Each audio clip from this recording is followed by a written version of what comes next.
Nos émotions, on a souvent l'impression que tout se passe dans la tête, n'est-ce pas? Eh bien en réalité, c'est bien plus que ça. C'est une conversation chimique très complexe qui se déroule à chaque seconde à l'intérieur de notre corps. Et si on apprenait à déchiffrer cette conversation, c'est la toute première étape pour reprendre le contrôle. Pour bien comprendre, laissez-moi vous raconter une histoire. C'est celle d'un voisin qui, chaque matin, se levait déjà agacé. Il était comme prisonnier d'une irritation constante, à ruminer sans arrêt. C'est une situation qui, peut-être, à certains moments, nous dit quelque chose. En fait, son cerveau était littéralement inondé de cortisol, la fameuse hormone du stress. Et le résultat, c'était quoi? Chaque petit bruit, le moindre regard, tout était perçu comme une agression.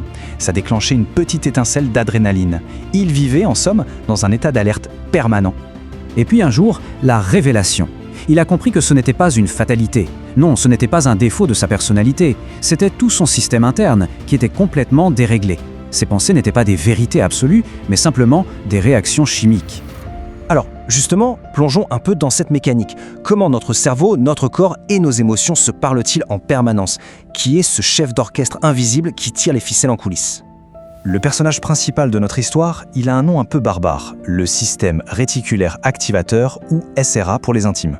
Ce n'est pas juste un interrupteur pour nous tenir éveillés, non, c'est le véritable gardien de notre attention. C'est lui, le grand filtre de notre réalité.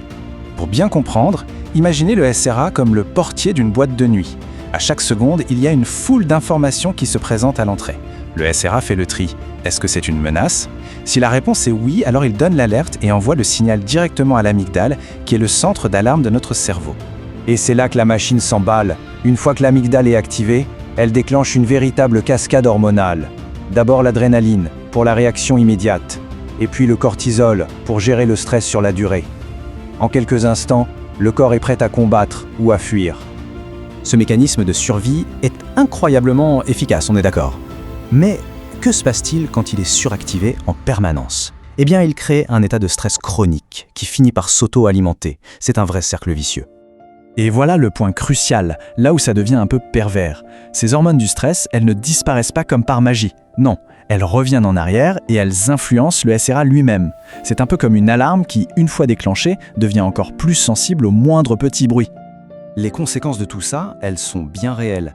On se retrouve dans un état d'hypervigilance, on est épuisé émotionnellement, on a cette impression constante d'être sur le qui-vive à cran. L'alarme sonne tellement souvent qu'elle en devient inefficace. Mais par contre, elle est terriblement fatigante. Bon, la bonne nouvelle dans tout ça, c'est que ce n'est pas du tout une fatalité. Le système a aussi un mode doux, un mode apaisé. Il est donc temps de faire connaissance avec les messagers chimiques qui peuvent justement ramener l'équilibre. Alors, mettons-les un peu face à face. D'un côté, on a le cortisol et l'adrénaline, nos gestionnaires de crise. Et de l'autre, on a des alliés vraiment puissants. La sérotonine, notre stabilisateur, la dopamine, notre moteur, et l'ocytocine, ce qu'on pourrait appeler notre lien social. Le but, ce n'est pas d'éliminer les premiers, mais de renforcer considérablement les seconds. D'accord, mais concrètement, comment on fait? C'est le moment de passer de la théorie à la pratique. Voici un plan d'action pour rééduquer notre SRA et pour stabiliser notre chimie interne. En fait, le secret se trouve dans des rituels très simples qui respectent nos rythmes naturels. Le matin, par exemple, s'exposer à la lumière du jour, ça aide à synchroniser notre horloge interne. Ça signale au corps que la journée commence. Pendant la journée, faire des petites pauses sensorielles, ça permet de dire à notre SRA « tout va bien, pas d'urgence ». Et le soir, bien sûr, réduire la lumière et les écrans, ça prépare le corps à un sommeil réparateur, ce qui est essentiel pour tout réinitialiser. Et au milieu de tout ça, il y a un outil d'une simplicité désarmante, mais d'une puissance incroyable, la respiration. Juste 5 minutes de respiration lente et régulière, ce qu'on appelle la cohérence cardiaque.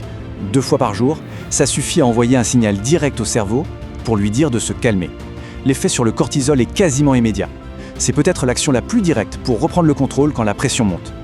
Chaque hormone du bien-être, on peut la cultiver, la nourrir. La dopamine par exemple, elle adore les petits succès, les objectifs atteints.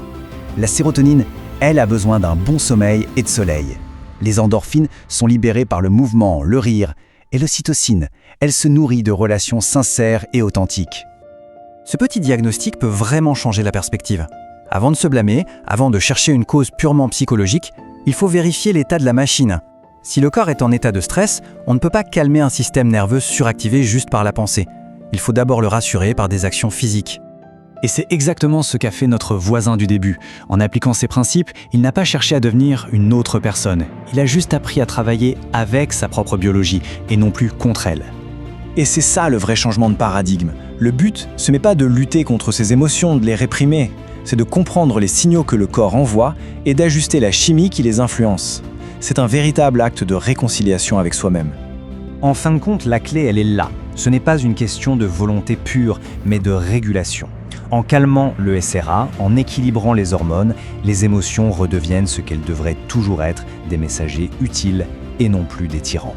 Et c'est à ce moment-là que la vraie paix intérieure peut commencer.